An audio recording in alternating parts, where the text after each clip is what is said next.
America దగ్గరున్న అత్యాధునిక fighter jets అయిన F-35ను సౌదీ అరేబియాకు అమ్మబోతుంది. సో ఈ విషయంలో ఇజ్రాయిల్ మరి ఏ విధంగా స్పందిస్తుందో చూడాలన్నమాట. ఎందుకంటే పశ్చిమాసియాలో F-35 ఫైటర్ జెట్స్ ఉన్న ఏకైక దేశం ఇజ్రాయిల్. ఆ తర్వాత సౌదీ అరేబియాకు ఈ F-35 ఫైటర్ జెట్స్ అమ్మడానికి అమెరికా డీల్ కుదుర్చుకుందని చెప్పి వార్తలు రావడం జరిగింది. సో అమెరికా ఫైటర్ జెట్స్ విషయానికి వస్తే F-16, F-35, F-22 Raptor. So ఈ మూడు అత్యాధునిక ఫైటర్ జెట్స్ అమెరికా దగ్గర ఉన్నాయి. So F-15, F-16 Pakistan, Malaysia లాంటి చిన్న దేశాలకు అమ్ముతుంది. సో F-35 ఫైటర్ జెట్స్ మాత్రం UK, జర్మనీ మరియు జపాన్ ఇట్లాంటి పెద్ద పెద్ద దేశాలకు అమ్ముతుంది. మరియు F-22 రాప్టర్ ఫైటర్ జెట్స్ అనేది ఇంతవరకు ఎవరికి అమ్మలేదన్నమాట. సో ఈ F-35 ఫైటర్ జెట్స్ సౌదీ అరేబియాకు ఇవ్వడం వల్ల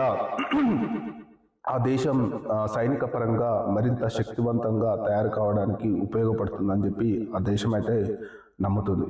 థ్యాంక్ యూ.